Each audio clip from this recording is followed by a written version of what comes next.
All right, we're gonna roll right now. All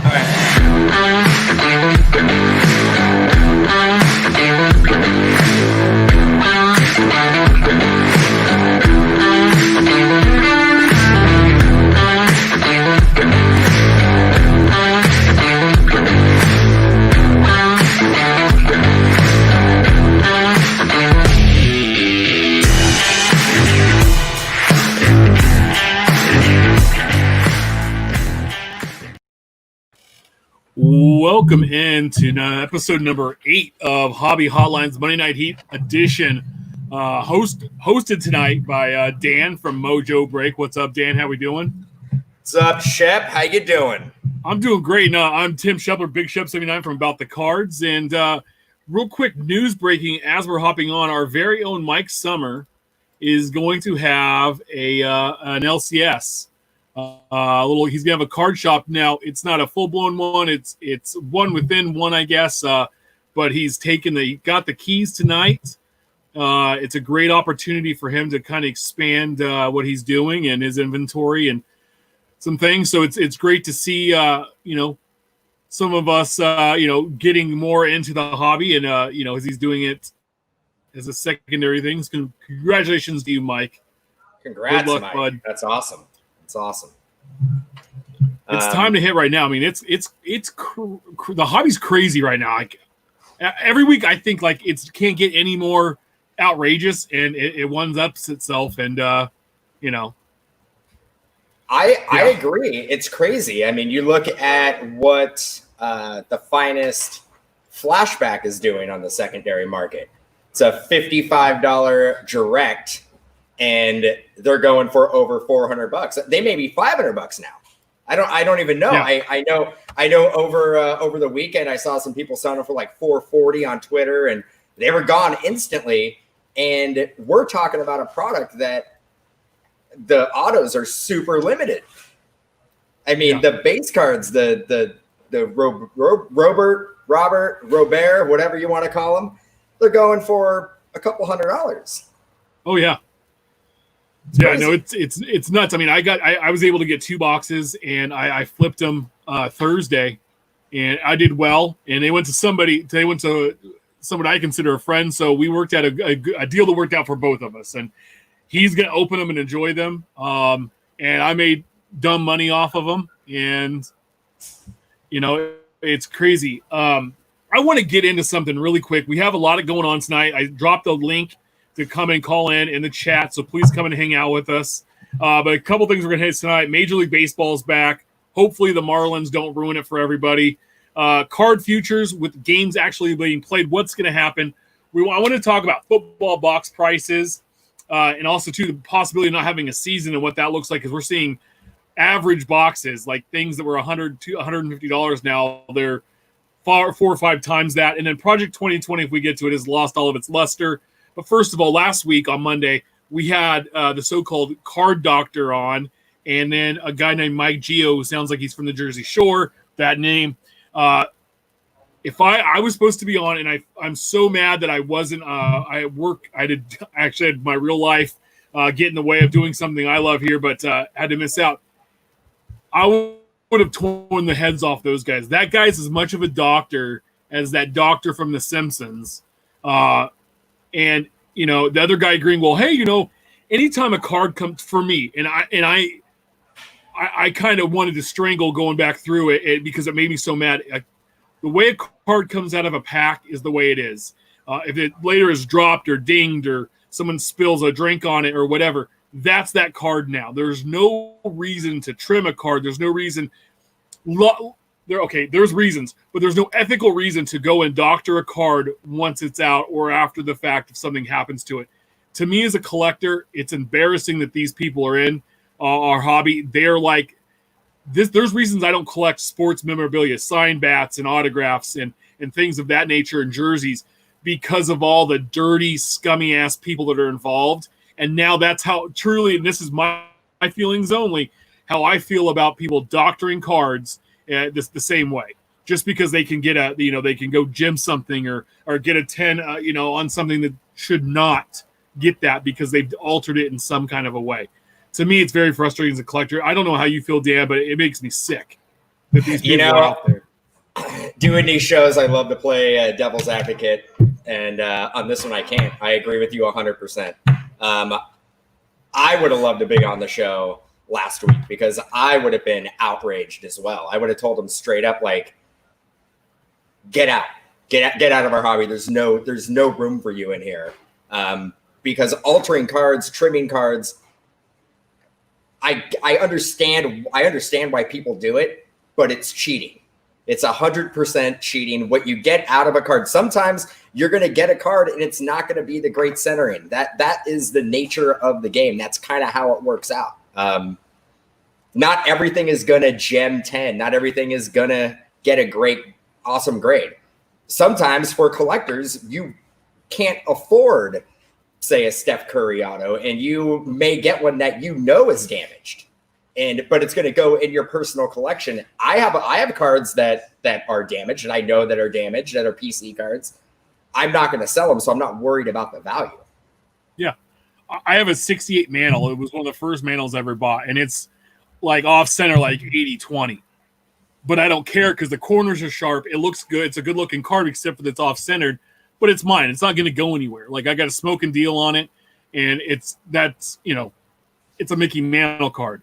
And there's no way I'd go through and doctor it. I mean, yeah, if you wipe off, if you put a fingerprint on a Chrome card, I get that. That's fine. That's not going through and using some homemade chemicals to clean up an autograph or some kind of a laser cut or pressing cards to make it the right size to slim off, so much of a side to get it, because then you damage that card beyond belief. Yeah, so the Zion auto that I think kind of started this whole conversation, it was altered. I know the argument was that, well, he still signed it, but that's not how the card naturally came out of the pack. So it's completely altered. It's to me, it's not worth anything. And then the waxing of the cards, that's the same thing as trimming a card, in my opinion. If you're now the one thing is taking a microfiber cloth and cleaning the card up a little bit, as long as you're not adding elements to it or removing some of the card, you're fine. But I think where you cross that line is when you truly start altering the card. There's just no room for that. No. And the thing that really sucks is that the grading companies don't necessarily catch it. So the people who are really good at this get rewarded. They get rewarded with a card that once it gets into the grading company system, that's the end all be all. Like, I mean, it can go through 10, 15, 20 collectors' hands and nobody can ever know that is not the original condition of the card. Yeah.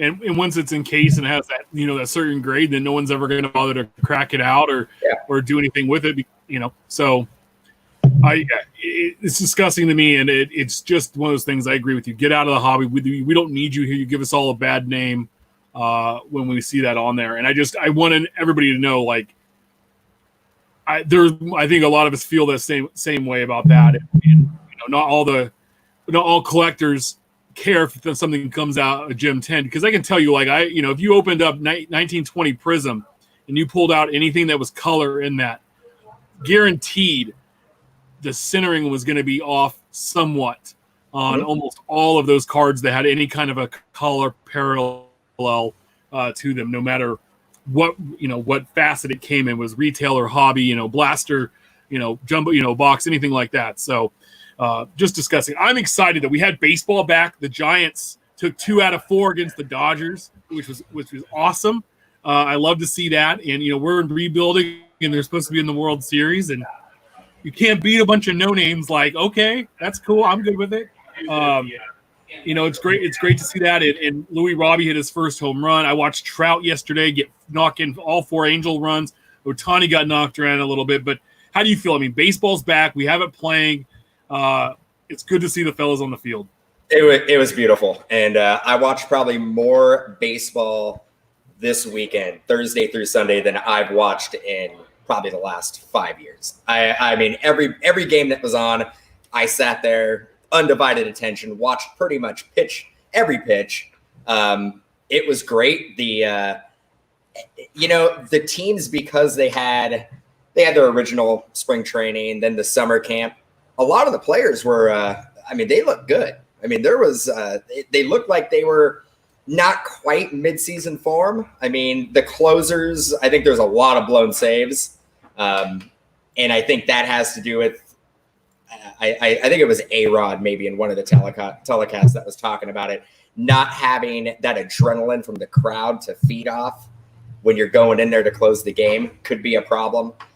Besides that, with the audio being piped in, there was times where I would forget that there's no audience there. Yeah, no, and I loved it because I know Will Smith of Dodgers hit a home run against the Giants, but it decapitated one of the fans in the outfield, which I thought was awesome. The only problem is I noticed I was watching San Diego play, and they had these two ladies that were like front and center cutouts all game long by home plate, and they looked like prisoners of war. They looked so depressed and sad. They were like beyond bad DMV photos, and it was like, you picked these photos? Like, does somebody hate you and put your ugliest photo out? To me that was. I read a story too. I think it was Wrigley or the White Sox that a son put out him and his dad, and his dad's no longer here. So all season long they're going to be at games together. He said. So I thought that was pretty cool. It's just fun to see how baseball back and see the guys out there, and hopefully with the Marlins and all that situation. I heard they knew before the game that one of their guys was positive, and they didn't tell the Phillies, and like, okay, well, that's what could ruin this all for all of us. It's always one person that ruins it all for everybody, and of course it's going to be Derek Jeter and his Marlins, right? Yeah, I mean, I really, really hope we get all 60 games. But if we do have an issue and, there's more hopefully the MLB could step in and maybe we can not have to do the full 60 games. I would love to get I want to see how the playoffs work out with the 16 teams making the playoffs. Like, there's a lot to be excited about. To see how a lot of these new rules, the DH works all year. I mean, I'm pretty excited about a lot of different things going on. Yeah, no, I think the DH in the National League is pretty awesome because we're getting to see an extra guy get to play. I think if a team had like three really good starters, that you could see them rolling out a 3 or 4 man rotation at some point in the season and just locking it down. So it's going to be it's a sprint to the end of the season, and I really like it, and hopefully it can hold up. So with that being said, and guys actually on the field, what does it look like for futures? Because a lot of people talked about cards, and these guys couldn't be taken off any kind of a pedestal unless they did something off the field. Because they weren't out there playing poorly or playing great. So now that they're actually out there, do you see anybody that I think Kyle Lewis is probably one of the guys that was forgotten about in Series 1. He's a rookie that's done a lot of product for Topps, but he was a Series 1. His base rookie was in there, and all of a sudden starting to take off. So, what are your thoughts about? Do you see this helping or hurting any players' card values going forward? I have a guy, not under the radar by any means, but watching him play this weekend, if he stays healthy, he is a guy who can win multiple MVPs, is Fernando Tatis Jr. from the Padres. That kid is absolutely legit. I know card value, it's not under the radar. Everybody's been kind of prospecting him for the last 3-4 years, but he was a guy that just sitting there watching, I watched like 2 games of the Padres, and I'm like, this kid stays healthy, he may be the best player in the league. Oh yeah, I agree.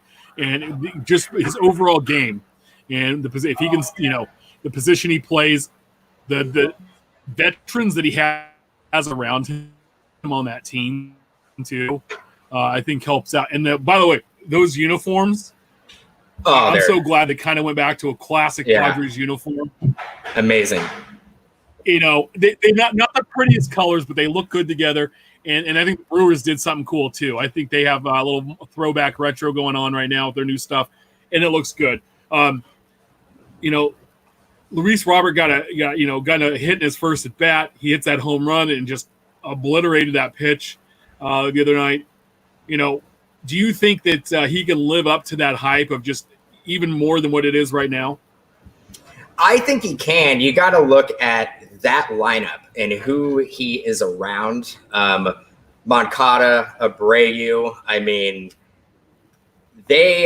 offensively, there is no doubt that team is going to put up a lot of runs. I think the pitching staff, I think their ace is probably Giolito. They have what's his name? I don't think he's back from Tommy John yet, but he was a top prospect. Kopech. Oh, Kopech. Kopech. I think he's still out, but if they can get some decent pitching, that team is going to be one of the teams to watch offensively. They're going to be super exciting. As Tim Anderson, who won a batting title last year, and I'm forgetting somebody else off the top. Eloy Jimenez. Yeah. So that team is going to be a lot of fun to watch. Oh yeah, and they also Dylan Cease, if he can put it together. But with Robert, the thing is that he has unbelievable power. And it's not enough in the league right now, and I talk about it all the time. It's not enough just to hit a home run. It's hitting those moon shots. It's hitting those 450-foot home runs that get replayed over and over and over. That is what really drives the card market. Yeah, and there are a few cards, and this is no way like investing and stuff about cards, but I think there's some cards you could take advantage of right now. And I hit up Sport Lots this last weekend, and I bought about 10 of these pro debut Luis Robert cards for under $2 a piece. And if we see, not that he's Mike Trout, but we've seen what that card's done for Trout over the years. If he gets somewhere, some of these cards could be a steal. So it's going through and finding, cards like that you can turn and make a quick flip on. I think that guys coming back, we are going to see some dips in some prices on some guys. I think yesterday did not help Ohtani getting shelled as a pitcher. But, time to see, because I think long-term, like Ohtani is going to, if they just let him hit, that's where he needs to be.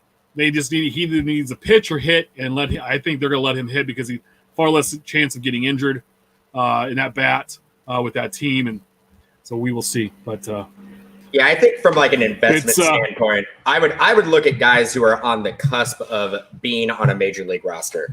I would look at, especially with there not being any minor leagues going on this year, you look at guys like who were drafted last year, like the Adley Rushmans and the Wander Francos, who like their values were going through the roof, but they're not going to get really any at bats this year. I doubt either one of those guys actually end up coming up and being on the major league squad. So their value in about 2 to 3 months may start dipping, because people are going to be chasing whoever is hot, the Kyle Lewis's and the Roberts and the Acuñas. Jason Dominguez, the players that are like really, really hot and performing in the majors. So, I mean, it's funny to me. Dominguez has yet to have an at bat, and people are paying through the nose for him. Like, we saw that picture of him, all big and bulky, but to me, it's like the guy's not played, with in a professional league. So how good really is he going to be? I mean, it's just because the Yankees say so. And they've had quite a few of those guys come through. We've seen them where we have them, and people have collected them over the years. So I mean, it's just it's the perfect storm. It's a player that looks to be a 5-tool prospect, very young, and he's a Yankee. It's like the hobby dream. Yeah. Oh, for sure. It's you couldn't. It's like it's a creative player, right? In like Madden or something. It's like or NBA 2K. It's like, oh, I've made the best guy ever, put him on the best team. Yeah. Real quick side note, I did an NBA 2K expansion thing. I was messing around the other day. I was bored, and I brought back the Seattle SuperSonics, and in the draft, Zion went number 3, and somehow the Lakers ended up with the 3rd pick, and so they have Zion and LeBron. Thank God they don't have Anthony Davis, because you could reset it before all those trades happened. But I was like, good Lord, and they're just taking out people right now. So, I was going through and looking at pre-orders on some football hobby boxes earlier today, and I've seen the wholesale price, and I see what they're going over currently on the secondary market. We're talking 3 or 4 times the price from wholesale to retail, and it's all around the hobby that way. But what do you think? I mean, there's a real possibility we might not have an NFL season, and if we do, it could get cut short, or these players might opt out not to play. Do you think these products are that good, or are we just that crazy hungry in the hobby right now? Well, I mean, it's a pretty hyped rookie class, so that always is like in the forefront. Anytime there's,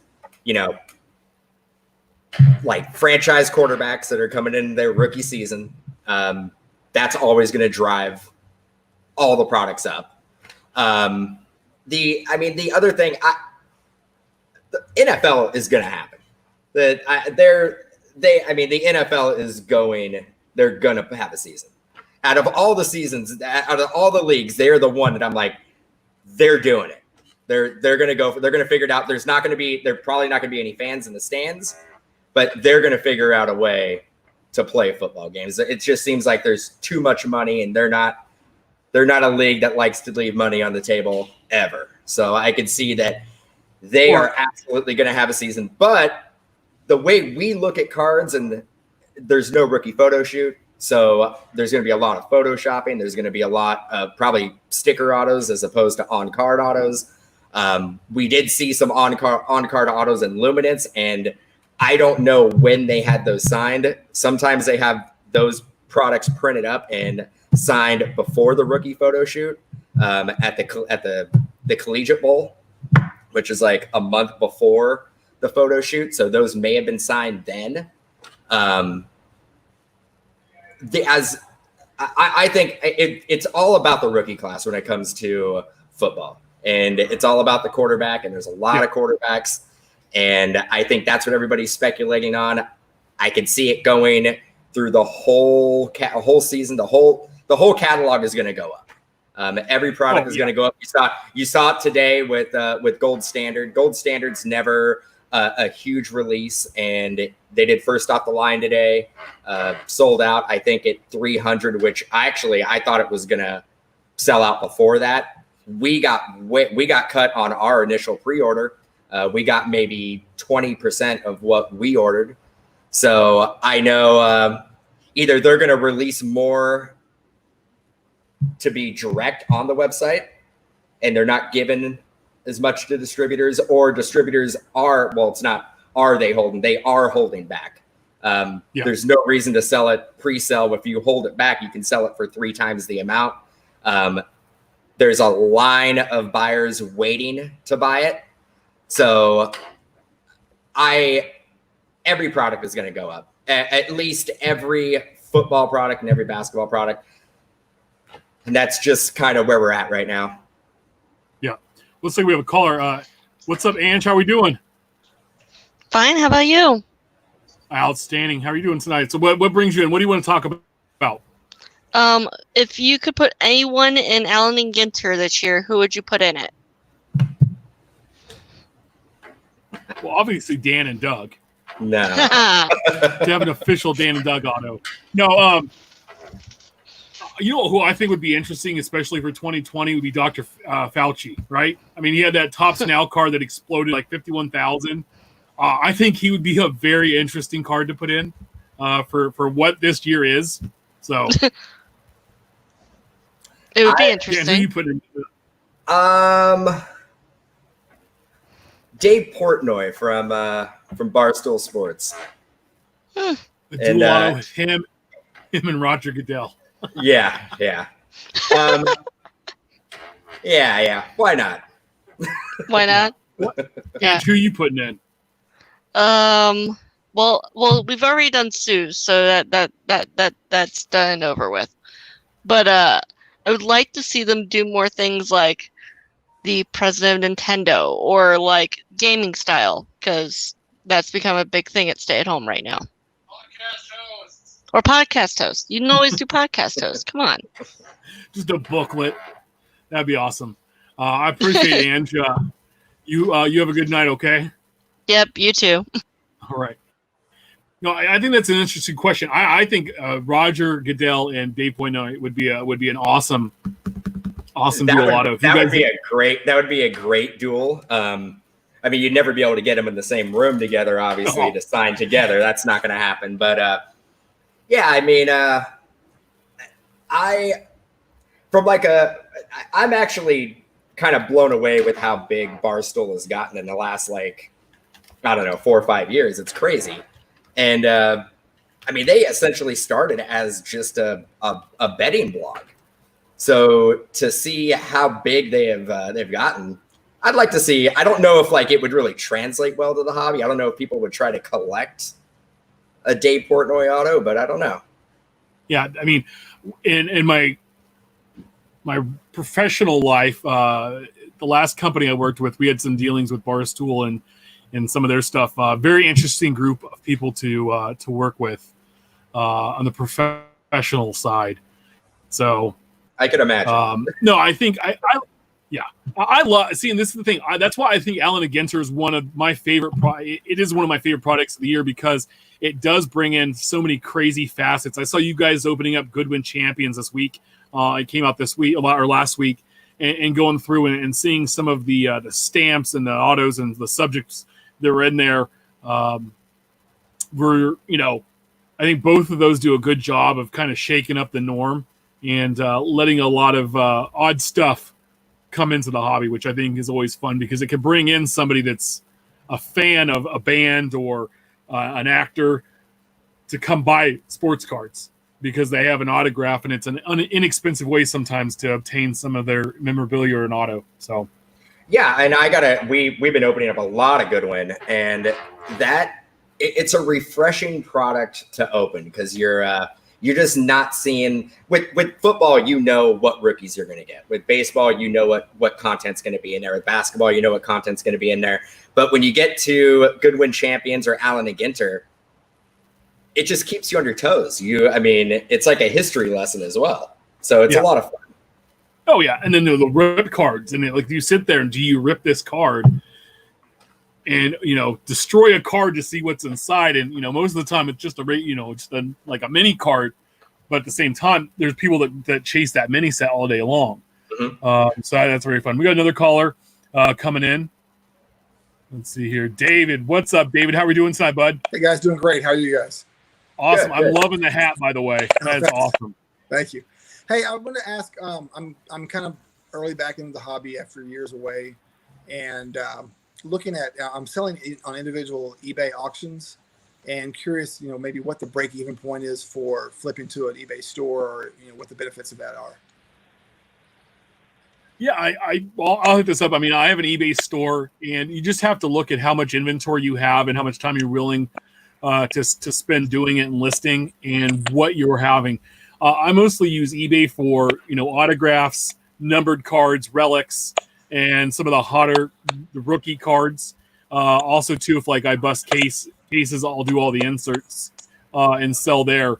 But if you have base cards and those kinds of things, not really worth it because you have to have a minimum bid of 99. List it for 99 cents. And they're taking all their cuts out of that and having a store and paying for that. There's you'd have to have quite a bit of that stuff. That's where I lean to Sport Lots or doing something through ComC is probably a little better. But if you do have a lot of inventory where it's autographs and higher end stuff, then having, you have a few thousand of those, having a store would be very helpful. Plus you get benefits of shipping discounts, and they give you a $50 coupon every quarter to buy bubble mailers or supplies from the shipping supplies, which helps out in the long run. You get like a month or so free when doing that. So you get something out of it. Okay. Great. So it just depends on what you're looking to flip. Okay. All right. Well, thanks. Yeah, you're welcome. I appreciate it. Good luck out there. Any other things you want to talk? Who would you put in Allen and Ginter if you could pick any subject, any person or thing, or who would you drop in Allen and Ginter?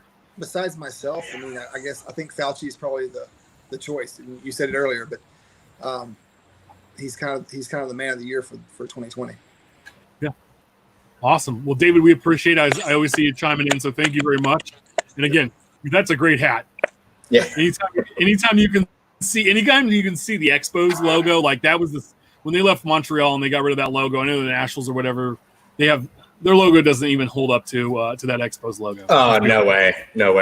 Actually, I got a question. I mean, regarding the eBay store, did they change the criteria on the minimums that you have to do on a yearly basis or like a quarterly basis, or is it just the same minimum throughout the whole year? Like once you just have a store, it's like you don't have to meet any thresholds anymore, as far as I know. I mean, I'm doing quite a few sales on there, but I have whatever one step above the basic store, just so I could have the number of I could have the number of listings, and it does well. I mean, it ends up paying for itself in the long run if you're smart with the money you're taking in. And the biggest thing is for me is I said this on Mike Summers' podcast. I was on Friday.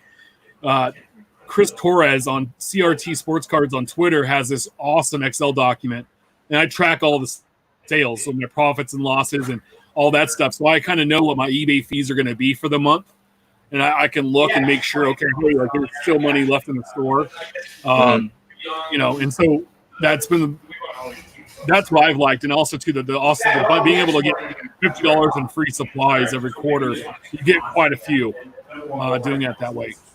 Bo here, 1 million Cubs, says, my advice on eBay stores: start slow and utilize all your free listings.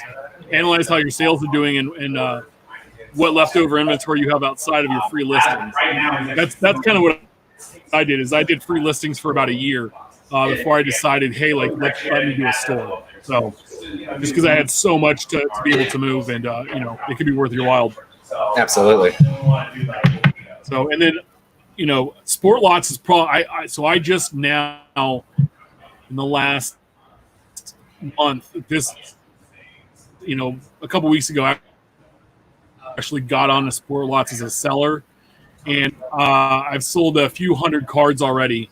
Not that I'm making a ton of money, but it's moving inventory, and I'm listing more and more older inventory, and more things are coming out. So. Or selling. So it's nice to be able to move through some basically dead stock to me to somebody else, at 20 cents a pop. And, so that's been a really good resource. But the other thing too is I found a small addiction to going on there and buying cards for 18 or 20 cents of guys I like. It's been crazy. So there's a lot of quick, easy pickups if you know how to look for them. So. Nice. Yeah, I gotta check that out. I mean, Mojo Break, we use a bubble mailer or two. We actually go through cases a week. I mean, we get them all from Uline, and we have them basically shipped probably every other day. We have a Uline shipment come in, usually on a pallet. I bet they really like you over there. The thing for them is that at least the bubble mailers are super light.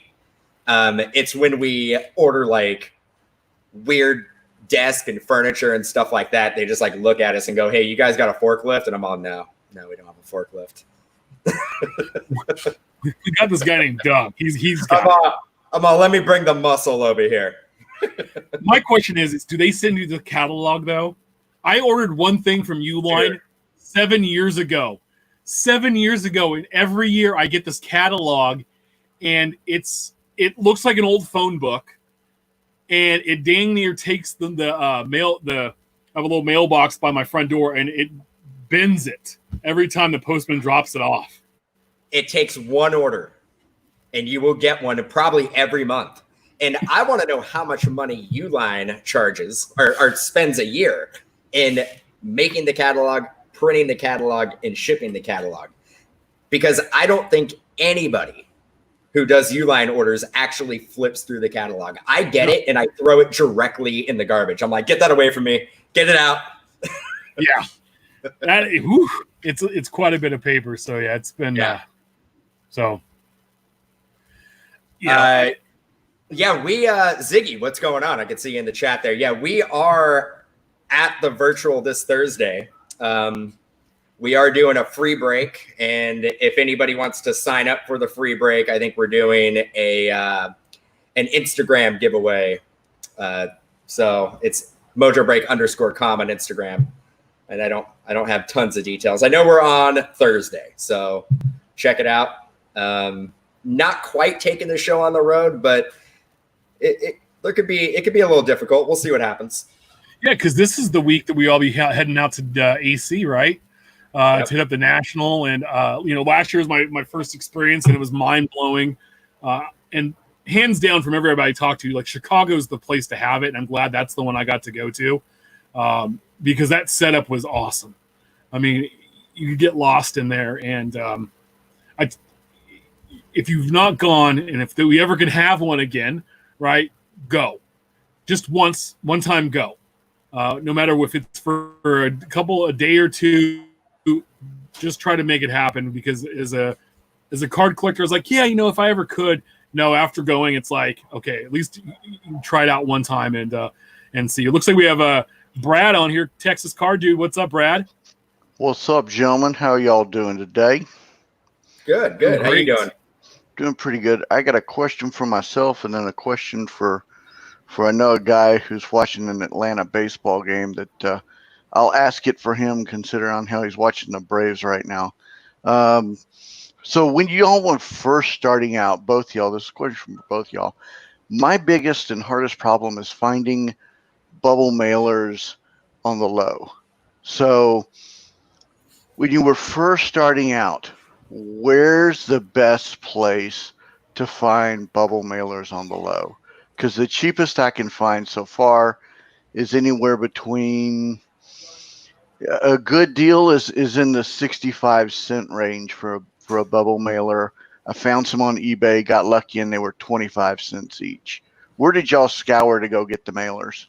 So it really depends on how many you're going through. But at the beginning of Mojo Break, we were ordering a lot of them on eBay. You could find those deals that you're talking about, 25 cents. If you need them in bulk, the best deal you're going to get is Uline. You get a really good deal on Uline. I can probably TJ, how much we pay for bubble mailers from Uline? I just ordered some. It's like $80-90. $80-90, and how many do we get? 500 or 250, depending on the size. Quick math. How much for? $90 for 500. So, okay. Yeah. All right. You got my shipping manager in the back right there. About 18 cents a piece. So, that's pretty good. Uline's going to be the cheapest, and that's where we go through. And we actually stock both types. There's a white bubble mailer that is more of like a coated plastic, and they're super hard to tear. People have actually complained that like they can't get them open without a box cutter. And then there's the paper ones, which are a lot easier. The reason why we don't like using those is because in the sorting machine with the post office, they will tend to rip, and once they rip, all the contents fall out. So if you're shipping out like a bubble mailer that has a fair amount of base cards and it's like over 4 ounces, we like to put it in the heavier duty white bubble mailers. But yeah, Uline's basically, if you're buying them in bulk, Uline's the best way to go. If you don't need to get them in bulk, probably eBay. Yeah, I can say bulk's probably the way. I went to Amazon, and I was able to order some 4x6 bubble mailers. So they you can fit, and those the paper ones, and I usually that's where an autograph or a jersey or a couple cards go into, and I was paying 22 cents a bubble mailer, and so I have them stored away in the garage, and I think it was a few hundred. And I'm still going off the same shipment I bought last year. And then too, from the eBay ones, like similar to I think what you're talking about, Dan, is these. You can order these as well. And like I said, with the store, I buy these and I do this when I'm doing bulk. So if I'm doing more than if I'm doing like over 10 cards or whatever, they're going to something like this. And you can find those two on Amazon. And I'm Prime member, so the free shipping helps. And so they have a couple different sizes, and I did that. I think that's the best ways. If you're going to be serious about selling cards on there, the best way is just to suck it up and buy one time, and buy a few hundred if you have the space to keep them, because that'll help you out quite a bit. So. Okay, so I appreciate that, and I know there's a lot of people out there that appreciate that question as well, or the answer to that question. That's so my second one, this is for some reason I get this question a lot. When breakers are first starting out, or at least when anybody's starting out, the key is consistency. It's always consistency. So when y'all were first starting out, what advice would you give to somebody who's just starting breaking for like the first month? What would you consider like the number, like, I don't know, top 3, top whatever that you would really give somebody who's just breaking into breaking? The number one thing, and I'll go over a couple different things that I feel are very important. The number one thing is doing the break, performing the break. Don't hold a customer's money for an extended period of time and waiting for it to fill. Get creative and schedule your break and be like, it's going to break on Saturday at 5 p.m. and make it happen. If that means going through and say you're doing a PYT, going on your Twitter and being like, all right, a retweet contest for the Brewers. And you may not make money on the break, but at least you keep the momentum going. And it's all about building momentum. If somebody's going to give you money to perform a break, make sure it happens in a timely manner, because there's a million breakers out there that are filling breaks, and they may like you as a breaker, but they're not going to have you hold onto their money for 2 to 3 weeks. So that's number one. Number two is being easy to find. Make sure that you have a YouTube, and make sure that people know where to find you. You can basically do that with a good social media presence or a basic website, not even necessarily an e-commerce website, but I would always recommend an e-commerce website.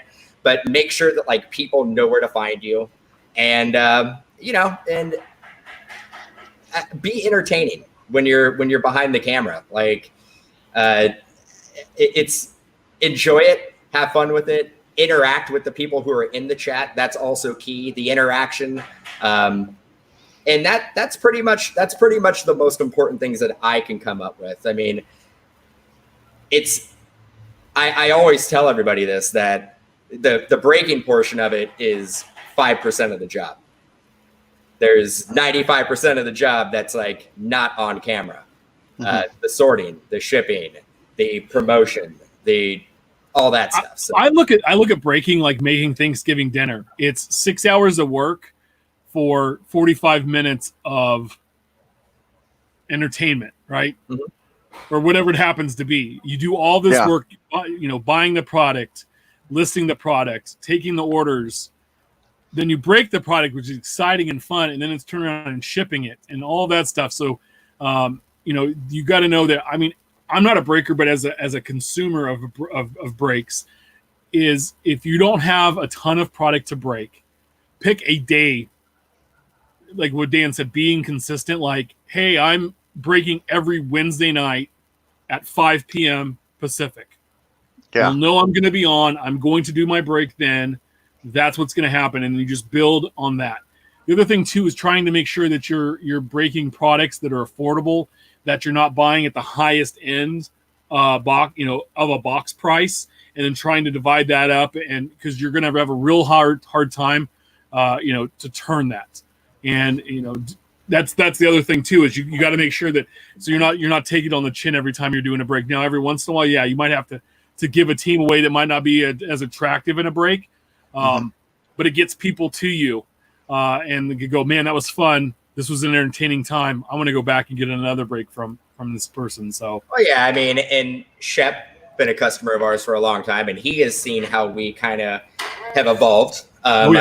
I think you were around when we used to do email blast. Like when we used to basically send out an email the night before every break with everybody who was listed in the break, we would have that. And then we would use that to try to sell the next day's breaks. Like, so we would have a link in the email saying, all right, if there's discounted teams still available, here's the link. So we would market it that way as well. Also, I mean, you're not going to make a lot of money doing this, but you could build your clientele base. Go on eBay. Go on eBay and do a PYT and start off small. Don't like basically do case breaks. Do a 3-box break PYT and that way you're kind of guaranteeing that everything is going to fill. Now with after fees and shipping and all that stuff, you may not make a lot of money, but you're building that consistency. You're basically building that clientele base. So I like using eBay. You always are going to want to get off of eBay at some point. You're going to want to stay on eBay, but it's definitely a good way to get the ball rolling. Okay, so here's one. What is the craziest promotion you've ever used? Yeah, I tell you, Shep's knowing exactly what I'm thinking. Go ahead. No, Shep, let him go. Let him go. Let him go. Let him go. I feel like I should be set up to say something here. I mean, we've been doing promotions forever. Off the top of my head, I mean, we've done tons and tons of free breaks. I'm trying to think of something that was crazy. Nothing's coming to mind. I don't know what. I mean, actually, one promotion we have done, and we did it every year, and it's so about 2 months before the national, about a month and a half before the national, we actually give away a grand prize. We fly you out to the national. We get you into the Panini VIP party. You get all the gold packs. You get all the silver packs. You get all the Panini swag. Unfortunately, you get to hang out with us for a couple days, which is probably not that great of a time for anybody. Rather stick a needle in your eye. Yeah. But we definitely have done that. I guess that's probably the most valuable. I mean, that's probably like a $10,000 to $15,000 value. So no break babes, because I've actually seen that. I've actually seen break babes out there that are doing that, which is very interesting. I mean, I know being in the IT booth babes, they're huge. So I didn't know if you know. Okay. So every national, the last 4. We actually hire a marketing person to basically work our booth, and we call them a brand ambassador. They basically, you're out, Ziggy. You can't do it. So, and what they do is they basically walk around, give away free stuff, T-shirts, get people to sign up for the mailing list. So we do that, but we actually. There's a very specific reason why we do that. It's to have another hand on deck that can help us out. And just so happens, maybe an attractive girl. But I don't know about it just happens to be. Yeah, you wouldn't know.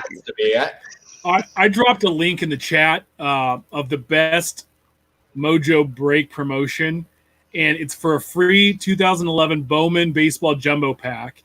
It's a contest, and it's Doug in a bathroom wearing a Giants. What was that backwards blanket thing that you'd wear? It's a Snuggie. Snuggie. Oh my god! He's got sunglasses on, and he's filming himself in the bathroom mirror. I dropped that in there. That's probably the best promotion anybody's ever done. Touchdown. Just go back and search the Mojo Break channel, and then just hit oldest videos and scroll down a little bit. You'll see the Snuggie. If you don't have the link, the chat to be able to pull it up. Yeah, man, why are you so red, man? Why are you so red? No, the funny thing is, Texas. We were just talking about that today. I was like, that is probably Doug's all-time best video when it comes to a promotion. I will give him that. But that just tells you we've been doing this a long time. You go back and you guys did not start on third base. You were coming off the bench, right? I mean, you go back and look, you guys were doing it in, like, I think at the someone's kitchen table for a long time. Both kitchen kitchen table breaks. With a science board. the science board. Everybody, like a 6th grade science project.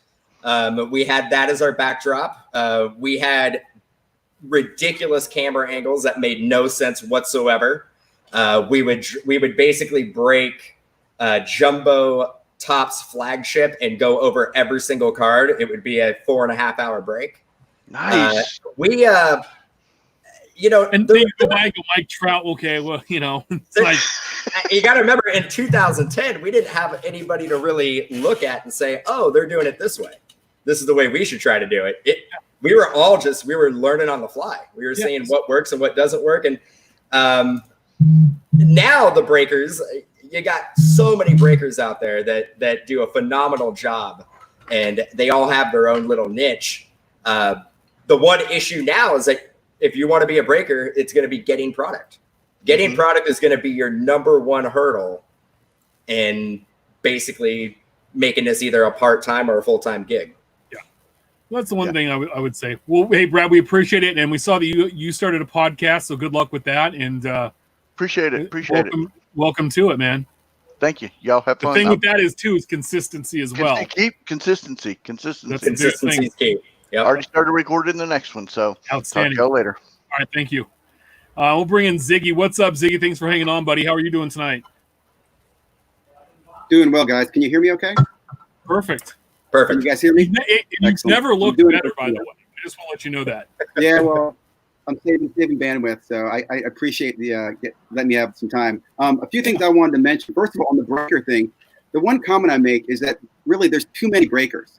Anybody who wants to go into breaking, I'm gonna discourage you against it. I mean, as you mentioned, Big Shep, most of these breakers are buying product at retail price and they're marking it up, right? They're not buying it at cost or at distributor price, right? So let the breakers break. And there's so many other places you can go. And I'd also say, if you want to complain about retail, breakers are the number one people buying the retail, because what they do is they take a blaster box for 20 and they sell it for 200 a break, right? So it's that breaker community. That's where a lot of that's going to, guys. And I'm not being mean to the breakers. I love breakers. I'm a big fan of breakers, but I say let the professionals do it. Dan, I think you're way too kind sometimes giving advice, but I know you're a good guy. Anyway, I appreciate it. Oh no, and real quick on that, I think you make a good point there. Is that there are probably avenues for you to do breaking, and I'll get to that later in a bit. But yeah, I do agree. There might be but see they'll fall off, right? I mean. Yep. You have to build that consistency and that brand loyalty. So I'm sorry. Go ahead, Ziggy. No problem. The things I just wanted to mention, a quick question, and you can answer this when I drop off. What is happening with all the transcendent parties? Have they been? You getting like next year party? How is Topps handling that? Other quick question. I know the virtuals come this week, right? It starts Wednesday. It's being sponsored by Sports Card Investor. I know Mojo Breaks involved. There's a lot of great people there. Panini, Topps. Also, will mention that a bunch of channel guys put together Hobby Palooza.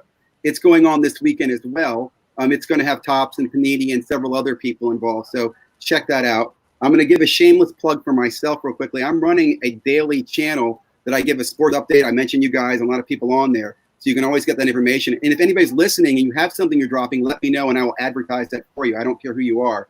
My last comment is, what do you guys think about Adam Lefkoe and his involvement in the hobby? I don't know if you've been following, but he's been very active on some podcasts talking about the hobby. He talked about how he got into the hobby. I think he's been very positive. It's been great to see, but I'm wondering what your thoughts are, and I'll drop off there and let you guys respond. Thank you very, very much, guys. Yeah, no, definitely, Ziggy. Thank you. Yeah, thanks, Ziggy. I'll take the transcendent question, because I've been to a fair amount of the transcendents, and right now Topps has not said anything about a scheduled transcendent party. The last transcendent party was right before the COVID lockdown. It was the Ken Griffey Jr. Transcendent party. But we have, I think, a tennis transcendent has come out in that time. A Hall of Fame baseball transcendent has come out after that. There's a Bowman transcendent coming out, and there is also a Derek Jeter transcendent coming out. A lot to digest. Now, there obviously same restrictions as everybody else right now. You can't have, depending on what state you're in. If you're in, obviously California, super strict with having more than 10 people in a room.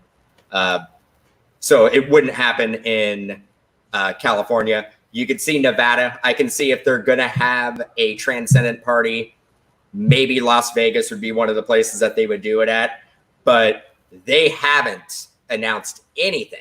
And I think it's just they're waiting, and it's everybody's kind of learning on the fly. So I wish I had some information, but that's pretty much all I have at this moment. Yeah, no, I saw the Jeter one, and I knew about all the other ones. It's it was Transcendent was supposed to be that one-time thing, right? And they just really just run it into the ground. Like, I'm waiting for them to do an Andres Galarraga and Omar Vizquel Transcendent party. And talking to Tops and having a conversation with them, they are also in the event market as well. And that's what Transcendent is all about. They're not only a card manufacturer or a candy company, they also are in the event business as well. And that's what Transcendent is. And I get it. I just think, when you have Hall of Fame and a regular Transcendent, there's a lot of crossover between the signers and that. And, what's a Jeter one going to be? Just nothing but Derek Jeter. And so it's like.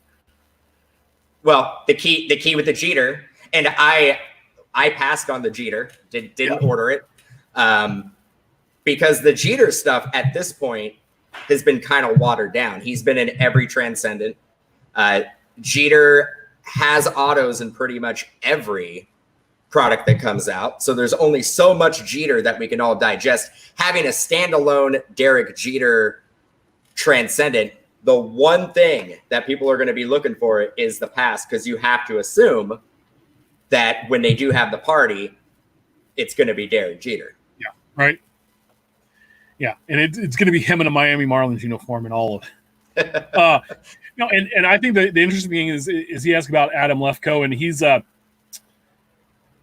NBA on TNT Tuesday nights. He does Bleacher Report, a bunch of different stuff. Anytime somebody with a platform like that or has a voice like that gets across a different can touch into different areas, right? And bring people into the hobby. I think it's fine. I mean, a lot of people freak out about what Gary Vee says. To be honest, I don't care really what he's saying, as long as he's saying something about the hobby in a positive manner that brings people in. And I think a lot of people are going back. We're seeing a second boom in the cards is from the junk wax era. People getting back into it, and I think it's great to have a bunch of new people come back, or new people come into it because they heard somebody else reminiscing about it. You never can have. I never think that's going to be a bad thing. Some people might come in for a little while and leave, and some might come stay forever. I didn't think that I would be this involved 9 years ago. Whenever I got back, 9 years ago when I got back in, that I would be this involved. I could only have dreamt at some point to have to be on a podcast, let alone have one, be on a few. And get to meet everyone that I have. And I think it's a very welcoming community, and it's great. So if you want to hop in, welcome. I mean, the doors are open. Come on in and let's have some fun, because I think we've all, even if you don't like the word investing or making money off of cards, I think all of us have at some point in time in the last 18 months or done pretty well with it over the last few years and, even longer. So I agree. Come on in, unless you're altering cards and trimming them or waxing them. Everybody else can come on in. Yeah, those other guys. Yeah, we got something for you. Yeah, it's sad we're not having the national this year, but again, I think if we were going to lose one national, the Atlantic City National would be the one to lose, from what I've heard.